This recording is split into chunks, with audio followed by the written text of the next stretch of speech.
ഇപ്പോൾ നമ്മുടെ കേരളത്തിലുടനീളം പാഠപുസ്തകം മുൻകൂട്ടി കൊടുക്കുന്നതുമായിട്ട് ബന്ധപ്പെട്ട പ്രശ്നം ചർച്ച ചെയ്യുകയാണ്.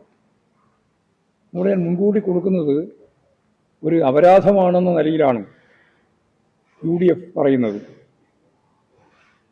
കോൺഗ്രസിൻ്റെ നിയമസഭാ പ്രചാരണ സമിതിയുടെ അധ്യക്ഷനായ ശേഷം രമേശ് ചെന്നിത്തല ആദ്യം നടത്തിയ പ്രതികരണത്തിലൊന്നും പാഠപുസ്തകം നേരത്തെ കൊടുക്കേണ്ടതായിരുന്നില്ല,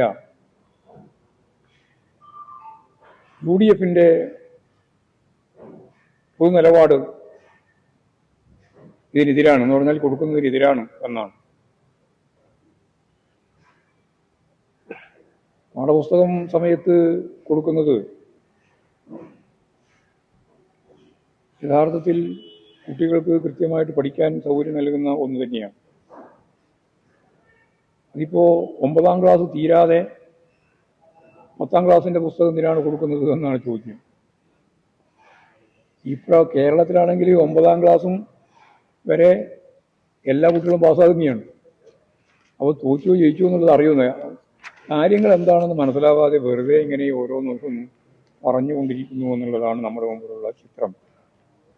അതുകൊണ്ട് മുമ്പ് ഓണം നേരത്തെ വന്നതുകൊണ്ട് പുസ്തകം ഓണപരീക്ഷയ്ക്ക് കൊടുക്കാൻ പറ്റിയിട്ടില്ല എന്ന് പറഞ്ഞ മന്ത്രിയുടെ നാടാണ് UDFിൻ്റെ കാലത്തെ കേരളത്തിൻ്റെ ഒരു അവസ്ഥ. മാത്രമല്ല, കുട്ടികൾക്ക് പരീക്ഷ കഴിഞ്ഞപ്പോഴും പുസ്തകം കൊടുക്കാൻ പറ്റിയിട്ടില്ല. ഫോട്ടോസ്റ്റാറ്റ് പുസ്തകമാണ് നിരവധി കുട്ടികൾ അന്ന് പഠിച്ചിരുന്നത്.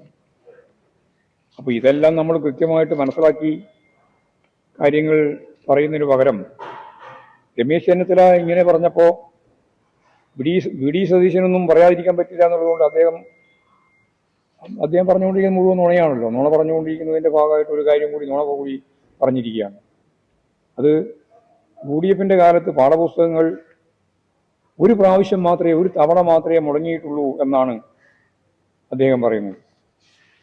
ഒരു തവണ മാത്രമല്ല, എല്ലാ തവണയും മുടങ്ങിയിരുന്നു എന്നുള്ളതാണ് വസ്തുത.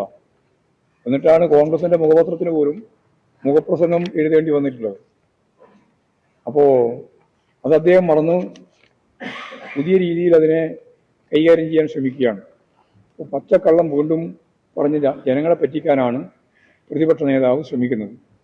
പിന്നെ അദ്ദേഹം പറഞ്ഞിട്ടുള്ളത്, നിങ്ങൾ വലിയ മെറിറ്റൊന്നും അവകാശപ്പെടാനില്ല. എന്താ കാരണം, ഇത് പണ്ടേ ഉള്ള ഒരു പുസ്തകം, അതിങ്ങനെ ആദ്യം കൊടുത്തുകൊണ്ടിരിക്കുന്നു എന്ന് മാത്രമേ പറയാൻ സാധിക്കുള്ളൂ എന്നാണ് അദ്ദേഹം പറഞ്ഞത്. അതായത് വീണ്ടും പ്രിന്റ് ചെയ്ത് കൊടുക്കുന്നതിന് ക്രെഡിറ്റ് എടുക്കണ്ട എന്നാണ് അദ്ദേഹത്തിൻ്റെ, പ്രതിപക്ഷ നേതാവിൻ്റെ സ്റ്റേറ്റ്മെന്റ്.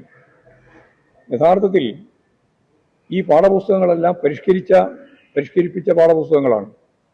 1ാം ക്ലാസ് മുതൽ 10ാം ക്ലാസ് വരെയുള്ള എല്ലാ പാഠപുസ്തകങ്ങളും പരിഷ്കരിച്ച വിവരം പ്രതിപക്ഷ നേതാവ് അറിയുന്നില്ല എന്ന് പറയാൻ പറ്റില്ല. അറിഞ്ഞുകൊണ്ട് തന്നെ ഓരോ ദിവസവും ഓരോ കളവ് പറയണം എന്നുള്ളതുകൊണ്ട് അതും കളവായിട്ട് ഇങ്ങനെ പറഞ്ഞുകൊണ്ടിരിക്കുന്നു എന്ന് മാത്രമേ കാണാൻ സാധിക്കുള്ളൂ.